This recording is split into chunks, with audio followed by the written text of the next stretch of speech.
Good morning. Happy Sunday. Hopefully everyone's having a good Sunday morning. Hopefully everyone had a phenomenal Thanksgiving. On today's podcast, I got some interesting stuff that I want to go over. Here's some of the lineup, right? Today we're going to be covering an interview that Brian Chesky did on Shift. If you're not familiar with Shift, Shift is a travel magazine. It's not really a magazine, but it's a travel platform that discusses everything about travel.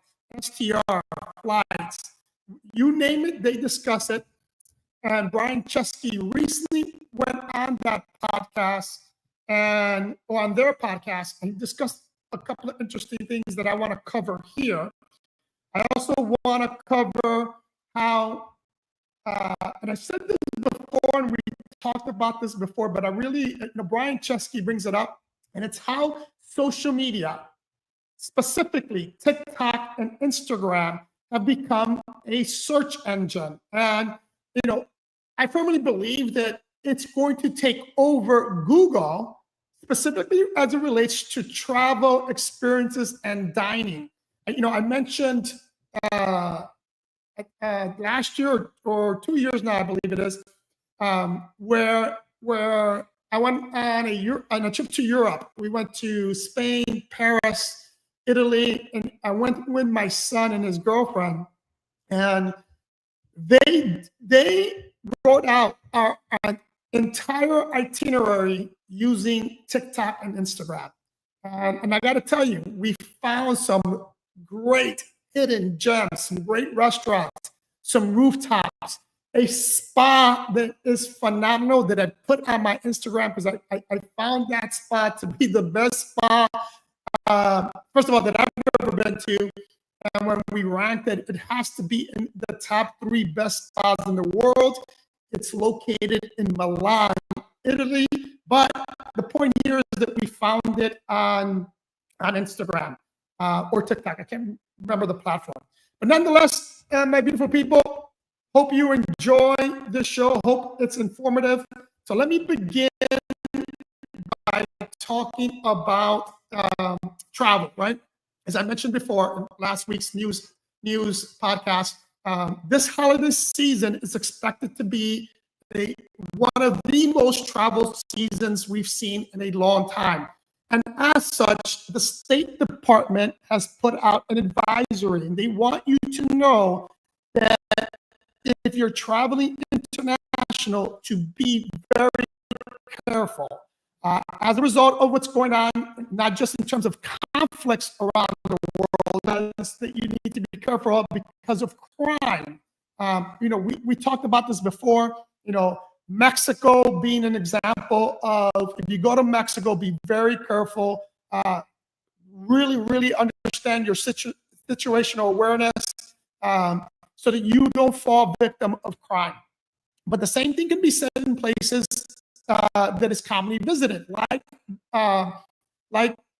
let's talk about Madrid, Barcelona, Rome, right? They're known for pickpockets, and they're known for there's a lot of these little scams that go on. Just be mindful, use common sense when traveling.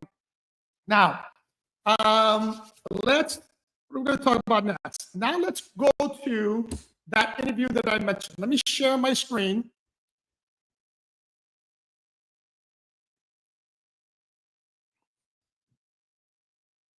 Now, this interview was interesting. It's a long interview. I'm just going to give you some pieces of it. And let me set this first segment up. In this first segment, the person interviewing, he's the CEO of Chef, and he asked, and they're going to touch on the subject of regulation and specifically bans.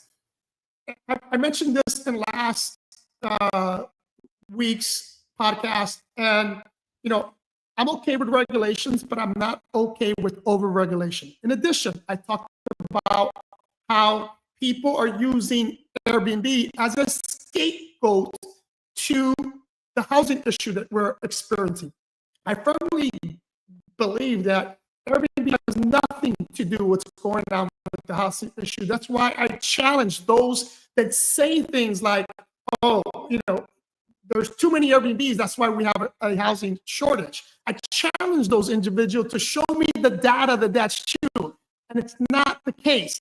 In fact, the data tells us the opposite, and Brian's going to talk about that. So listen to what he has to say here real quick. We have a lot of issues still to go through. We may have to extend some of the time on here, Brian. We're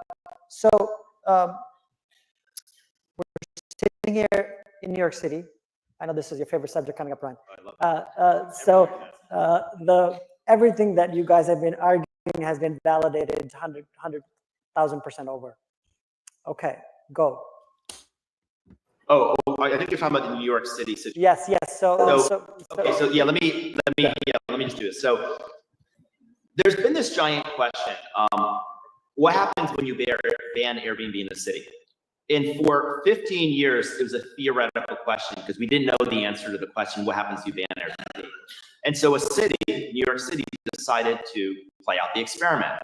And so we now have a year of longitudinal data of what happens when New York City bans Airbnb. And here are the results. There's two results. One's expected, one's unexpected. The expected thing is that because there's no Airbnbs on a short-term basis, and hotel prices on a year-over-year basis have gone up 7.4%. So that's not unexpected. So the next question is, well, what did it do to housing? Because at least the stated reason to ban Airbnb is to reclaim housing, to put it back in the housing market, to make housing more affordable. So what's happened to housing in the last 12 months? It turns out the average rent in New York City is up 3.4%. And there are not additional vacancies in a year ago. So hotels are up 7.5%. Retail are up at I'm from Albany, New York. I'm from upstate New York. Right. My parents are social workers growing up. So when we would go to New York, you know what we do? We wake up at 5 a.m. We go on the Amtrak train. We take the 6, 7 a.m. train. We go down, get to New York at 11. I'd spend the day in New York at 7, 8 p.m. Then we go back on the Amtrak train and get back to Albany at midnight. And this is how a lot of people travel in New York. And the reason why is just too expensive to stay there. That has to go to Sloan Kettering, and you can't afford to stay overnight. So I think we want to make sure that when we have regulation with cities, it's a win-win. And when I look at New York, the only people that seem to have won are hotels. I don't think New Yorkers won. I don't think the city won. I don't think people visiting New York won. I think the only people that won were hotels because they can charge 7.5% more. All right. Let me go back. Let me stop sharing.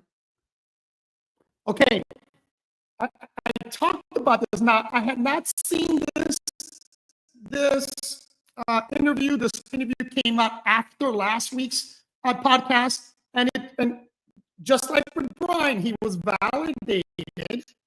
I'm being validated by this data. I said this last week. I need people to show me the data saying that banning short-term rentals will help with the housing market, because it's clear in New York it didn't. And I mentioned before, the only people that benefit from a ban from short-term rentals are hotels. And I also mentioned, because it's common sense, people, that prices will actually go up and travel costs will go up. And again, the people that get hurt are the people that the government or the people that set these regulations tend to help or say they're trying to help, right?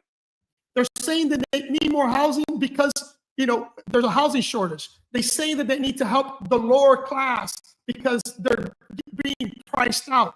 Well, people, by adding regulations, you're doing the opposite. Over and over and over, we're seeing these examples, and yet these politicians and these people that run these government agencies don't get it, right? But it's up to you. It's up to us to educate them and always ask for, show me the data. Show me where it says that this is actually going to work, because none of it has worked. So let me get off that rant. because that really aggravates me. It's one of my pet peeves. But let's move on to the next subject that he mentioned. And give me a second because I wrote all these notes because I don't want to miss this. So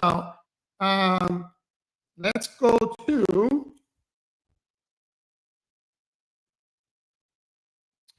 to over tourism, because that's another subject that I talked about during the last segment, and that is as it relates to over tourism. So let's go here. Okay, let me go back. Just make sure I'm in the right spot. Let me share my screen again.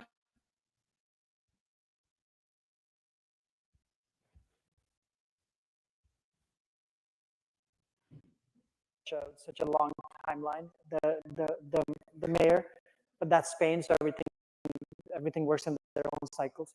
And then married to that, the summer of over tourism hell in particularly Southern Europe, which. All right, I'm sorry. I want to set this up. I want to set this segment up, and I didn't set it up properly. Okay, so they're still talking about regulation. They're still talking about certain areas in which they're planning to either heavily restrict short-term rentals or ban them, right? I mentioned some of these before. We're talking about Barcelona, the tail end that he just mentioned. Like, for example, Barcelona is intending to super regulate, if not totally ban in certain areas, short-term rentals, but not until 2025, right? The latter part of 2025. So it hasn't happened yet. They're talking about it going into the future. But Paris is talking about it. And Paris is the one that blows my mind. You know, I mentioned this last time. Paris is the #2 short-term rental capital of the world, right? They have the largest market in Paris. Now they're going to be talking about over tourism and how to. One of the reasons why they're using the excuse of banning these is to bring down tourism, because tourism is too high. You know, and I agree. This is why I tell you guys, you know, when you travel, especially to Europe and some of these high sought after areas, to do so in the off season. You know, I know for some of you guys that you're stuck on specific travel months. Like, you know, the majority of the world travels in the summer. You know, July and August being the two #1 heavily traveled months for most of the world. And I get it. Those are the times that kids are out of school. Most of you guys are only get between 30 and 60 days vacation, if that. So you got to be judicious of when you take it. But if you have the flexibility, don't travel in these peak seasons. Number one, everything's going to be overpriced. Everything's going to be super crowded. And this is what they're going to talk about now. It's over tourism and how we in the travel industry, how we can help alleviate this so we don't have government overstepping their boundaries and trying to create regulations that don't work. So let me play this. I'm sure you're very aware of. You're in the middle of it as well. What's your sense of how that gets solved, and what's your role in it? Yeah, I mean, over tourism. What is over tourism?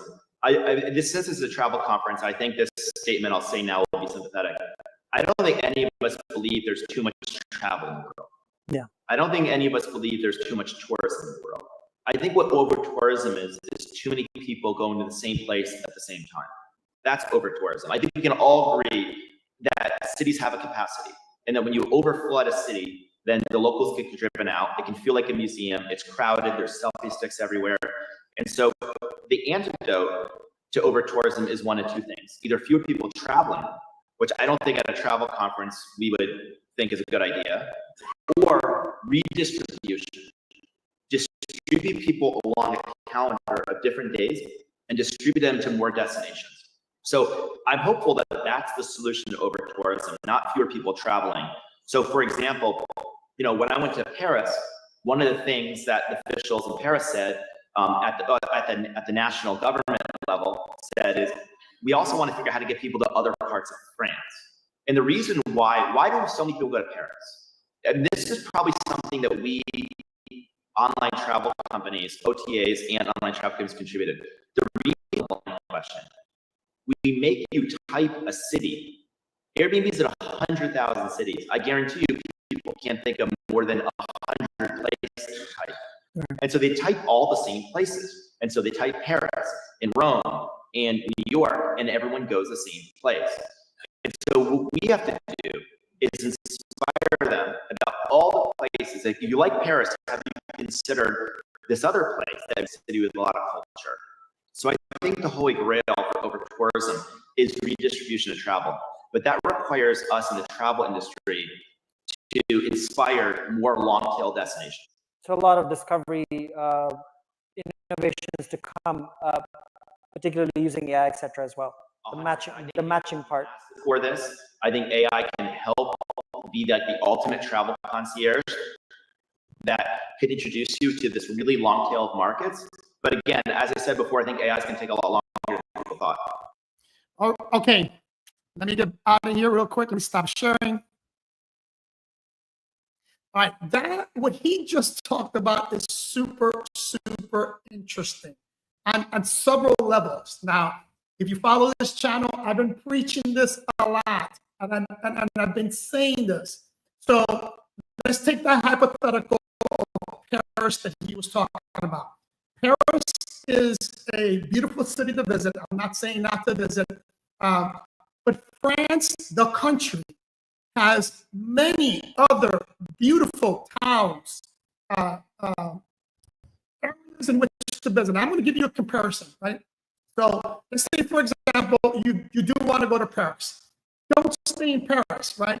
Go stay on the outskirts of Paris. Like for example, go to Nice. Nice is a beautiful city. You can go to Paris, take a train ride. It takes you less than 45 minutes to get to Paris. Spend the day in Paris.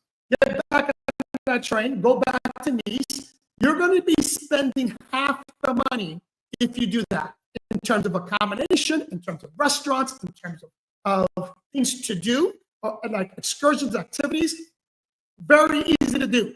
Let's go to Spain, for example. You want to stay in Madrid? Stay on the outskirts of Madrid, and then take the train into Madrid.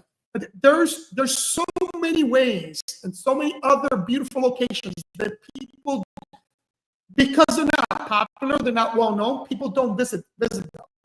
This is why, number one, this is one of the main reasons why I got into and we teamed up with Dream Vacations, is because I wanted to get connected to experts in the travel industry, because I am a travel enthusiast. I love to travel, and I want to be able to see areas in which I normally wouldn't get to see unless I had someone telling me, hey, this particular town or this particular city is beautiful, it's gorgeous, it's not over, there's not a lot of tourism, so you can really immerse yourself in the culture.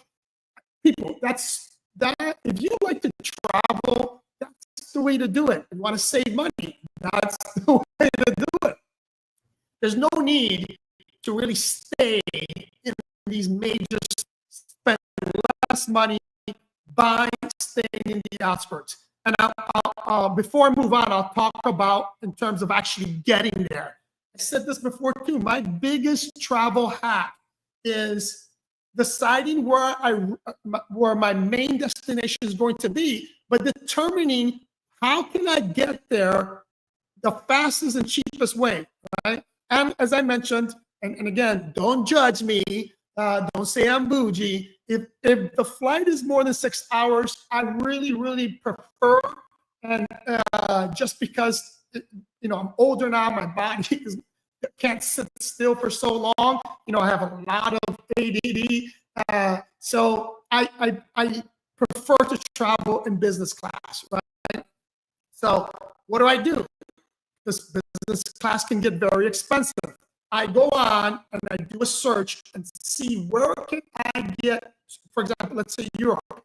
where can I get to, either Western Europe or Eastern Europe, the cheapest way using business class. And I can tell you, I can literally find business class tickets for the same price that most people pay for economy.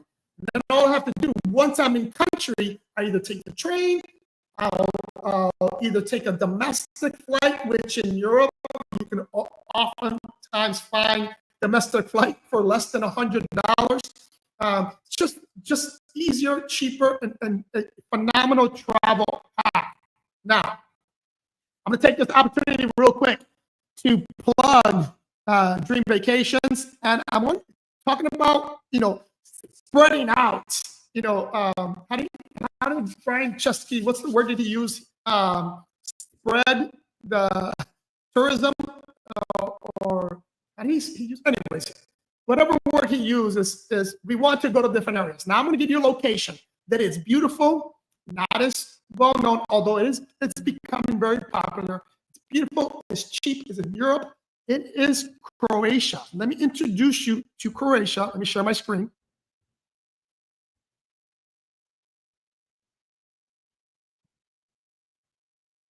Take a look at this, people. Located at the crossroads of Central and Southeast Europe, Croatia awes its visitors with its wide variety of cultures, cuisines, and natural wonders. Let's explore. One charming coastal town worth visiting is Opatija, a scenic place where timeless streetscapes meet serene port views. Here, you can also wander through lush gardens and discover quaint historic churches. Next, you can venture to Zadar, home to an enchanting ancient downtown and the world's only sea organ, a unique instrument built into the coastline that uses the tides to play unique melodies. Stroll along coastal pathways or challenge yourself with a hike on the rugged rock walls, enjoying panoramic views of the magnificent Adriatic. An architectural treasure is Šibenik, where you'll discover a city full of history, with a breathtaking cathedral and imposing fortress. Šibenik's picturesque streets and quaint shops invite you to step back in time. Visit Split, Croatia's second largest city, where you'll uncover ancient Roman ruins, the Diocletian's Palace, a stunningly regal setting. Just outside the city are the Krka waterfalls, a sight that will absolutely take your breath away. A perfect getaway for any nature lover. A must-visit stop on your journey is the lively Dubrovnik, one of the few remaining medieval walled cities in Europe. Its rich history, culture, and picturesque landscapes will surely charm you. As the iconic backdrop for a renowned fantasy television series, Dubrovnik's beauty is simply outstanding, a truly memory-making travel experience. Croatia, with its splendor and treasures, awaits your discovery. This is your opportunity to explore a place of unforgettable beauty. Contact your travel advisor today to begin planning your All right, my beautiful people. Why that country is not more popular is beyond me, because it is truly one of the most beautiful, friendly, super friendly people there, cities or countries I have ever visited. I am telling you, people, if you go there, you will not be disappointed. And again, for those money-conscious people, it is super cheap to go there. It is, accommodations, the food, and the food is delicious. Accommodations, the food, everything is literally half of what it would cost you to go to Rome, to Venice, to Milan, to Madrid. And yet you're going to see the same architecture. You're going to see the same rich history, but the scenery there is virgin. It's really untouched. You're not going to get the crowds that you get in Rome. You're not going to get the crowds that you get in Venice. So this is why and as a travel advisor, and those out there that are promoting travel, let's start finding these hidden gems. Let's start showing them to the world, because travel is not going to slow down, but we really need to see more of the world and less of the areas in which everyone sees every year. I mean, I have friends that visit Barcelona year after year. It's a great city, I get it, but man, you've been there, right? Do something else. Now, let's go on to the last topic that Brian Chesky talked about, and that is social media. Let me share my screen again.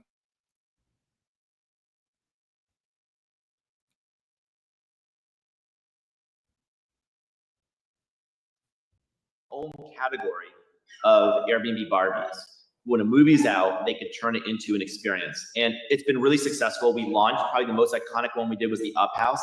We actually worked with Disney to recreate the Up House. It's a 40-foot home that you can lift 40 feet in the air at 80,000 balloons, and millions of people apply to stay there. We just did Polly Pocket, you know, those little things girls with the clamshell toys girls would put in their pockets, like they were like this big. We built a 40-foot Polly Pocket. We've got a bunch of other ones coming out. And I've been asked by investors, like, how do you make money on this? And the answer is we don't. This is basically marketing. It's an alternative form of marketing. It's an alternative to advertising. So we see it as marketing. And as marketing, it's very, very successful at driving conversation, driving traffic. And it is especially helpful in three areas. Young people, social media, and emerging markets. So young people obviously like all this IP, you know, whoever wins the new generation generally wins the future. Social media, this stuff ends up on TikTok and ends up on Instagram. I do think social media will eventually rival Google for travel search, right? Like a lot of people used to go to Google for search, and now they go to TikTok or Instagram. Definitely, right? yeah. It's a little more top of funnel, a little lower intent, so maybe a little bit, but it's a lot of volume. And the third is international markets. Icons are a great way to go into international markets. Like we got Janvi Kapoor, one of the biggest Bollywood actresses in the world, and that was massive in India. And it's hard to, like, you know, in markets to do advertising, go from 0 to 1. So we think this is a way to warm the water. Interesting. Pre-advertising in markets. And so, Okay. Let me stop sharing real quick. Okay, once again, and he solely touched on it, but I've been talking about this for a while now. I've been mentioning the importance of social media, Instagram and TikTok in specific, for your travel business, or if you're a realtor, as a realtor, right? I firmly believe that he said that it's catching up to Google. I think it's going to surpass Google by the end of 2025. The numbers are just there. They're steadily increasing how people are using TikTok and Instagram to search for, as I mentioned, travel destinations, to search for what to do when they're in that destination. I'll give you my examples. 2 years ago, we used it, and we found some great restaurants, some great rooftop bars. As I mentioned, the spa. It is going to be the #1 search engine, right? In terms of travel. If you're looking for travel, people are not going to go to Google anymore. They're going to go to Instagram. They're going to go to TikTok. And they're going to say, hey, tell me about, Croatia. What can I see in Croatia? What can I do in Croatia? So having said that, this is why and I'm going to pitch my social media team. But if you are in business, specifically if you're in the short-term rental business, the travel business, if you're a realtor, highly, highly important that you do a couple of things, right? #1 is, and I refer this as 3 levels, not necessarily like our levels, but there's really 3 levels as it relates to social media. I refer as level 1, the basic, right? If you personally, if you run a short-term rental operation, people, you better be on social media. You better have a social media footprint, right? And there's two aspects of it, right? #1, the branding component, meaning you want to brand your company. That's one. And then if you have multiple short-term rentals, I highly recommend that you brand the company and not just individuals, right? Because you can promote individual properties within your main brand. Like for example, with me, Fernando at Premium Services. That's the core company, but within that company, I advertise, promote, talk about individual properties, individual destinations, all aspects of the business are there, but my brand is there. Now, we also have Dream Vacations Instagram that we're starting to grow. In there, we're more specific in terms of properties, in terms of destinations, in terms of deals. It's more specific. But regardless of which route you want to go, the bare minimum is that you need to be on, right? That's level one. Now, that's the least effective, right? That's the least effective method because you have a business to run. You're not a social media manager. Oftentimes, you may not even know how to run a proper social media, run your social media properly. So that's one aspect. Now, level two is to hire a digital marketing company. Now, the reason I put that in level two and not level three is because not all social media companies are created equal. Because, but let me finish my thought here. So I highly recommend that you do either level three, level two, or level three, and I'm going to talk about why. But in level two, you need to hire that out as a short-term rental operator, as a person in the travel industry, or if you are a realtor, person promoting properties. If you are doing all your social media, that means you're not focused on obtaining new clients. You're not focused on operating your business efficiently. You can't wear all hats. I've said that before. There's no way you can be good and proficient doing it all. So you need to hire that out. So now the level three, which is the one I recommend, which is probably the most effective and most important, is that you hire a social media company that specializes in your industry, like the Dream Media team. Our team specializes. They all come from either the real estate world or the short-term rental world. So that's they're experts in that industry, but more importantly, they're experts in running a digital marketing agency, right? So we have individuals that know the industry, know how to market the industry to be super effective. Very, very important people. So again, if you're watching this and you're not in real estate, if you're not in the short-term rental industry, but you own a business, this still applies to you. Hire a social media company that specializes in your industry. You don't want generalists, right? I'm going to use a CrossFit analogy. As a CrossFitter, we want general fitness, right? We don't want to specialize in a specific area because we're not in that specific sport. We want to be decent in all, but we're not going to be great in one, right? We want the opposite as it relates to your business. You want specialists to run your business. So either a specialist in the short-term rental game. So for example, if you own a rental property, or you are starting out in the short-term rental industry, hire a specialist to help you run that. It'll get you from point A to point B much faster than you try to do it on your own. You can do it. I mean, I did it. I started many years ago. No one in the industry had industry knowledge because it was so brand new. As I mentioned, everything was brand new. Everything was new. We were learning as we were growing. But in today's day and age, there's no need to do that.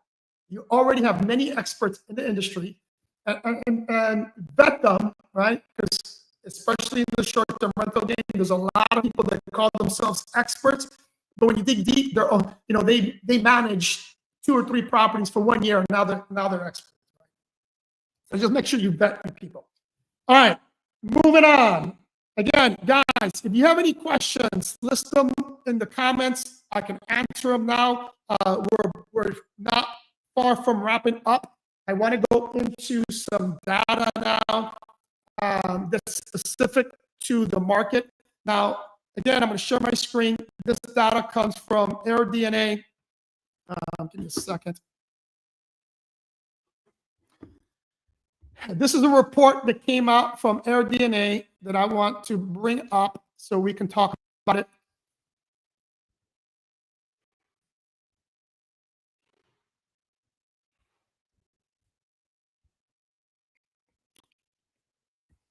All right, so this is the U.S. review for October 2024. A few key takeaways that I'm going to talk about, right? Number one is that, and I mentioned this before, slowing, the supply growth is definitely slowing. It doesn't have those massive increases that we were seeing in years past, but it's still growing. You know, there's still a growth in supply, but not as fast as it was before. This is why Airbnb is understanding that they're really reaching their peak. Doesn't meaning the hockey stick growth in terms of supply.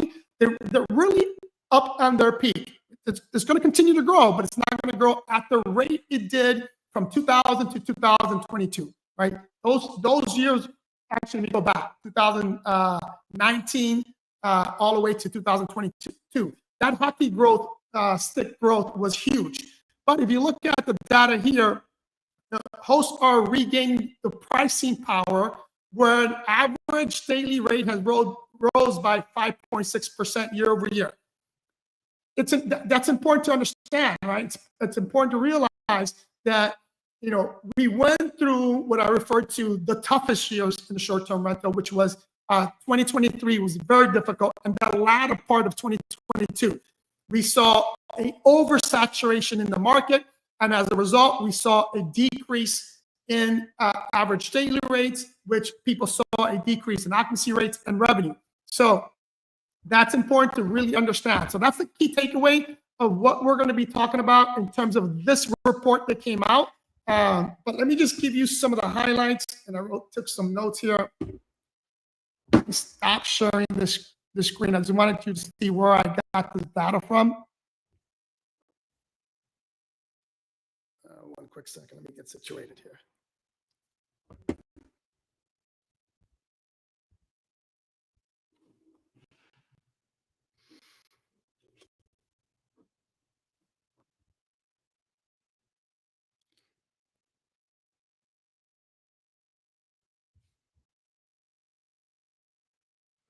I'm looking for some of the key data that I want to give you. I don't want to read the full report. You can go on AirDNA to read it.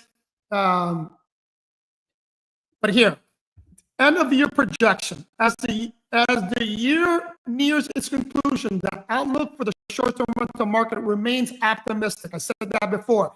I think 2025 and going into 2026, we're going to see some very good numbers for short-term rental operators.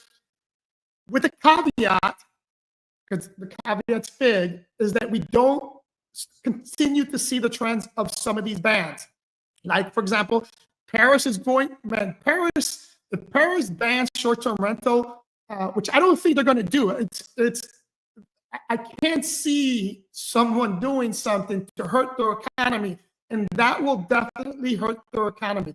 Paris does not have the sufficient amount of hotels to stay with the demand for travelers.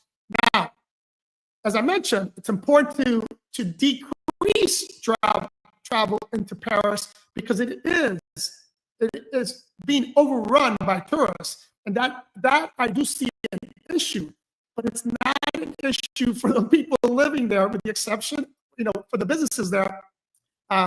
So, I mean, I don't know what's going to happen there, but we saw in New York, didn't work. New York is renegotiating with Airbnb and trying to come up with a better solution. I firmly believe that will happen in Paris, right? But anyways, so pricing strategies. This is where it's important that you as a short-term rental operator really stays abreast as to what is happening in the market. So if you're one of those people, and I hope you're not, but if you're one of those people don't currently use a pricing software and are manually inputting your prices, I highly recommend that you study the market to figure out if you're underpriced or overpriced, because you really want to find that sweet spot. Now, we also want to leverage the market trends in terms of the shift in travel preference. Now, there's been a big shift in travel preference, and one of those big shifts is longer stays. A lot of the LTAs are really now shifting to these longer stays or offering these longer stays options. If you don't currently do that, I highly recommend you do. Longer stays, in fact, Airbnb talked about 20% of their reservations were for stays longer than 30 days. That is a big number, people. Take advantage of that. And if you're not currently offering stays longer than 30 days, I highly recommend you do, because you're going to miss out on a huge market. Now, the last thing I'll talk about is the October signaled a period of recovery and stabilization for the short-term rental market. With improving demand and managing supply, the industry is poised to continue. So that's what's concluded in that report. Now, one thing that I failed to mention, and I talked about it in the last segment, not only is the short-term rental industry, not only are cities, not only are people trying to widening and making the world more available, so is the airline industry. I mentioned before about the new shorter, narrow Airbus, and I believe it's the XLR that's coming out. Iberia is one of the first airline companies to purchase these planes. These planes are allowing airlines to offer international travel and long distance travel to more remote, isolated areas or unknown areas where the demand is not high for the bigger Airbus. I talked about it in last podcast. If you want to learn more about it, check out last week's STR news so you can see what I'm talking about. But in summary, for example, I just talked about Croatia. Croatia is not a big market in terms of international flight or long distance international flights. So if you want to go there, you're going to have to, currently, if you're flying out of Miami, you will have to do some term of layover. Now with this new Airbus, they can fly from Miami directly into Croatia. So we're going to start to see that more and more in more parts of the world with this new Airbus. So it is an opportunity for all of us. It's an opportunity for business people. It's an opportunity for travelers to find better destinations, what I refer to as virgin destinations that are as beautiful as anything you've seen ever in terms of travel. So that's going to be there. All right. The last thing I'm going to talk about, and let me share my screen, is our numbers.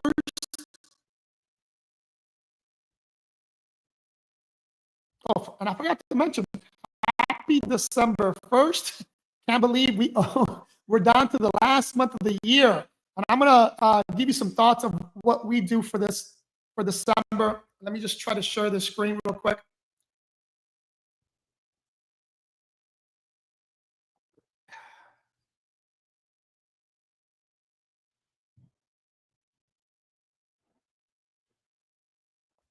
All right, here are our numbers for the last week of November. We brought in $42.59 thousand. We had 264 nights booked. Now let's go back to revenue. That was a big week for us, the last week. Now, granted, it is Thanksgiving week for here in the U.S., but that was a 46.4% increase in revenue for that 1 week. Now we had 264 nights booked. That is a 15.8% increase. Our occupancy rate throughout our portfolio was 70.37%, a 14% increase. RevPAR went up to, not RevPAR, average daily rate went up to 161. That's a 26.4% increase.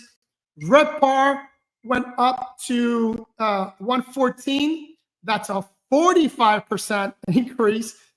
Numbers were phenomenal the last week. But as expected, I mentioned it is a holiday week. So top earners were Airbnb, came in at 22,000, Booking at 7.4 thousand. We came in at 5.3, Verbal at 5.5, and all others at 0.75. Hollywood was the RevPAR at 257, Miami at 380, 328, I'm sorry. Others at 103, which is high. That's why our RevPAR is there, because usually we're in double digits. Big House, which is in Fort Lauderdale, is 205. And then Pompano is at 217. Now,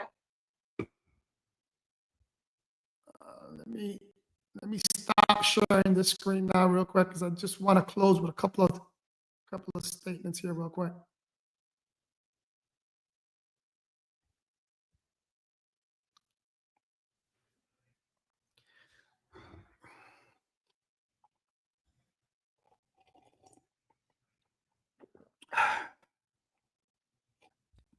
Okay, let me close with a couple of things. Now, number one, in terms of, as you can see, I'm still in my vineyard. Been here for a couple of weeks. A lot of work has been done. Follow me on Instagram. I posted a lot of the stuff that we're doing here. Let me just recap what's the focus of this, right? We're creating a couples retreat here. We're going to have several cottages. I'm also going to introduce, or I'm in the works of trying to create a partnership with Pacific Domes. It's a company out of Oregon. They create these beautiful dome living spaces. I'm sure you've seen them. They've become very popular. In fact, I recently featured one of them that we help promote and manage in Solento, Colombia. It's in my Instagram. You can search it for Solento, and you can see the dome, how they come out. So we're looking to add a couple of those in addition to the cottages. Now, we are creating a full experience here because we are in the middle of freaking nowhere, right? The nearest town is Valdosta, Georgia. It is about a 30-minute drive from here. But I'm sorry, that's the biggest, the largest town here. We're about a 7-minute drive to Nashville, Georgia, which is the actual town that's near me. We're in unincorporated Barron County, but we're trying to create a full experience here. So when you come here, there's no need for you to leave this area. It's over 100 acres big. We're going to have trails for ATV, trails for mountain biking. We're going to have a series of electric bikes for off-road that you can use for tracks. There's going to be archery, wine tasting, horseback riding. That's all going to be here, right? And it's really meant for a couple's getaway or a small group, because you can rent a couple of the cottages or the domes. Now, have patience with us. It's a lot of work. We have to bring in some electricity, some plumbing, because again, I'm in the freaking middle of nowhere. So we have to bring that in. So I don't anticipate actually opening our doors until the fall of 2025. But in the meantime, please follow us so you can see some of the progress. I am super excited, super proud of my team and what they're doing here and what we've done so far. And we're looking to expand. So having said that, the part of we're looking to expand is if you want to partner up with us, if you want to create something similar, if you want to invest in what we're doing, DM me. Let's have that conversation. Buy me a coffee if you want to have a conversation of any other topic. Hit the subscribe button. Follow me on Instagram. I love you guys, and I'll see you next week.